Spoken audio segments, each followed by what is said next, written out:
Saudara dan saudariku yang kekasih, Shalom, selamat berjumpa dengan Renungan Harian Kerasulan Baru. Damai sejahtera Tuhan Yesus Kristus menyertai kita.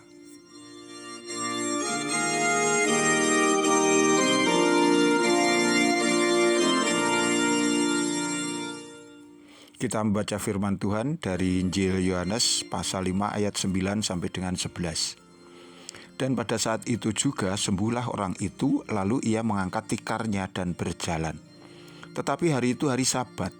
Karena itu orang-orang Yahudi berkata kepada orang yang baru sembuh itu, "Hari ini hari Sabat, dan tidak boleh engkau memikul tikarmu." Akan tetapi ia menjawab mereka, "Orang yang telah menyembuhkan aku, dia yang mengatakan kepadaku, angkatlah tikarmu dan berjalanlah."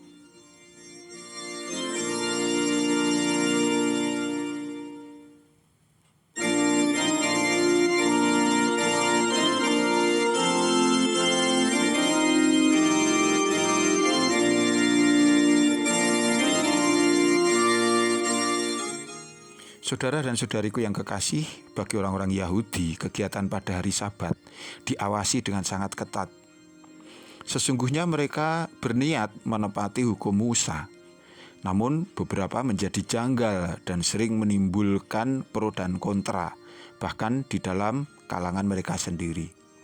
Yesus datang dan memberi pemahaman yang berbeda. Beliau mengembalikan niat baik Allah di balik adanya perintah untuk menguduskan hari Sabat. Hari Sabat diadakan untuk manusia dan bukan manusia yang harus menyerahkan diri dan hidup dalam tekanan hari Sabat. Hari Sabat menciptakan peluang bagi manusia agar mereka bisa memiliki hari perhentian dan boleh diam di hadapan Allah untuk kembali dikuatkan dan dipulihkan. Itu adalah di dalam ibadah-ibadah yang hendaknya mereka lakukan secara khusus dan utama di dalam hari Sabat.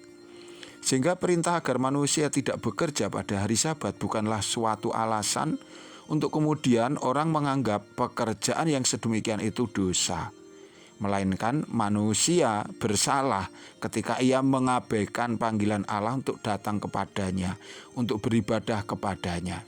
Itulah sebabnya Yesus tidak menolak untuk bekerja pada hari Sabat jika itu bertujuan untuk kebaikan sesuai perintah Allah, yaitu untuk mengasihi sesama atau mengasihi manusia. Bandingkan dengan apa yang tertulis di dalam Injil Matius pasal 12 ayat 12. Meski begitu jelas terlihat apa yang dilakukan Yesus adalah perbuatan baik yang sama sekali tidak ada unsur yang bertentangan dengan kehendak Allah, tetap saja orang-orang Yahudi menyikapi hal itu dengan hati yang tidak suka. Maka mulailah mereka mencari-cari kesalahan Tuhan Yesus. Mereka tidak mau fokus kepada misi Tuhan untuk kebaikan sesama, namun lebih suka mencari cara untuk mencelakakan Tuhan Yesus. Saudara dan saudariku yang kekasih, mengikuti apa yang diteladankan Yesus, kita seringkali harus berani mengambil sikap yang berbeda dengan kebanyakan orang di sekitar kita. Ada pepatah mengatakan demikian, ikan yang sehat berani berenang melawan arus. Berenang bukan sembarang berenang, melawan arus bukan tanpa tujuan, melainkan ini berarti bahwa kita siap kehilangan kesempatan-kesempatan, kehilangan peluang-peluang atau fasilitas-fasilitas tertentu. Jika itu harus terjadi sebagai akibat tindakan kita untuk mempraktekkan firman Tuhan. Sudah sejak semula Tuhan tidak menjanjikan hidup yang serba enak, mulus dan tanpa tantangan. Namun justru sebaliknya, Yesus menghimbau kita agar mata kita terbuka terhadap tantangan-tantangan di depan kita yang mencoba menghalangi tugas pengutusan kita. Tuhan menghibur kita dengan kata-kata, "Jangan takut, hai kamu kawanan kecil." Lukas 12 ayat 32. Atau Yesus mengatakan, "Aku mengutus kamu seperti domba ke tengah-tengah serigala." Matius 10 ayat 16. Sebagai kawanan kecil, kita harus siap mengalami tekanan-tekanan, kita harus siap jika kita harus kehilangan kesempatan-kesempatan, peluang, fasilitas duniawi, dan siap berenang melawan arus zaman demi mengikuti, menepati perintah Tuhan.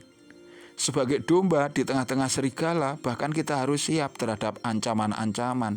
Itu mungkin ketidaknyamanan tertentu, dan agar kita tidak menyerah dalam mempraktekkan iman kita.